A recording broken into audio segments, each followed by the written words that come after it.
এতক্ষণে আপনাদের সবাই জানেন যে সাতক্ষীরা-৪ আসনের সংসদ সদস্য গাজী নজরুল ইসলামকে বহিষ্কার করেছে তার দল জামায়াতে ইসলামী। অভিযোগটি অজানা নয়, নৈতিক স্খলন।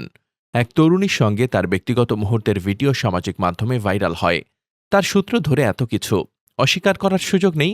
গাজী নজরুলের বিরুদ্ধে তার দল নিশ্চয়ই বড় কিছু নৈতিক স্খলনের তথ্য প্রমাণ পেয়েছে। বীর মুক্তিযোদ্ধা ও ৩ বার নির্বাচিত সংসদ সদস্য গাজী নজরুল ইসলামকে তাই কুরবানি দিয়েছে দল।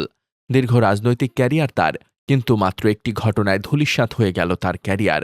কিন্তু প্রশ্ন ওঠে, যদি একজন জাতীয় পর্যায়ের রাজনীতিবিদের ব্যক্তিগত পরিসর এতটা অনিরাপদ থাকে, তাহলে সাধারণ নাগরিকের নিরাপত্তা কোথায়? একজন মানুষ কি তার নিজের ঘরেও নিশ্চিত থাকতে পারবেন না যে তার ব্যক্তিগত মুহূর্ত একদিন রাজনৈতিক বা সামাজিক অস্ত্র হয়ে উঠবে না? রাজনীতিতে সমালোচনা থাকবে, বিতর্ক থাকবে, জবাবদিহি থাকবে, কিন্তু রাজনৈতিক প্রতিযোগিতা কি ব্যক্তিগত শয়নকক্ষ পর্যন্ত পৌঁছাবে? একটি সুন্দর গণতান্ত্রিক পরিবেশের জন্য এই প্রশ্নটা কি আমাদের করা উচিত নয়? গাজী নজরুলকে আমরা ভর্ৎসনা করি, কিন্তু যারা তার ভিডিও ধারণ করেছে গোপনে, যারা তাকে কথিত হোটেল রুমে ঢুকে ক্যামেরার সামনে জেরা করেছেন, তারা কি ন্যায্য কাজ করেছেন? তাদেরকে কে পাঠিয়েছে সেখানে? সমাজ না রাষ্ট্র? গাজী নজরুল ভুল করেছেন বটে, কিন্তু যারা তার কক্ষে ঢুকে মপ করেছেন তারা মহান কাজ করেননি। এই সত্যটা কি বাংলাদেশ ভুলে গেছে? নিগূঢ় সত্য হল, তিনি অধম, ওরাও উত্তম নয়। যদি কোনো ব্যক্তিগত ভিডিও সম্মতি ছাড়া ধারণ বা প্রচার করা হয়ে থাকে, তাহলে সেটি কেবল রাজনৈতিক বিতর্ক নয়, এটি ব্যক্তিগত গোপনীয়তা, মানবিক মর্যাদা এবং আইনের শাসনের প্রশ্ন। বাংলাদেশ সংবিধানের ৪৩ অনুচ্ছেদ নাগরিকের গৃহ যোগাযোগ ও ব্যক্তিগত পরিসরের গোপনীয়তার অধিকারকে স্বীকৃতি দিয়েছে। ডিজিটাল অপরাধ সংক্রান্ত বিদ্যমান আইনও সম্মতি ছাড়া ব্যক্তিগত ছবি ও ভিডিও ধারণ, সংরক্ষণ বা প্রচার এবং ব্যক্তিগত মর্যাদা ক্ষুণ্ণ করার বিরুদ্ধে শাস্তির বিধান রেখেছে। তাহলে প্রশ্ন হল, ভিডিওটি যারা প্রচার করেছে, যারা আরও ছড়িয়ে দিয়েছে, তারা কি আইন লঙ্ঘন করেনি? আমাদের গণমাধ্যম সে দায় এড়াতে পারে?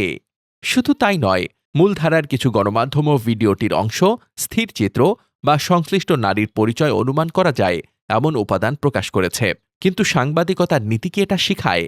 একজন নারীর ব্যক্তিগত মর্যাদা ও গোপনীয়তা কি সংবাদ মূল্যের চেয়ে গুরুত্বহীন?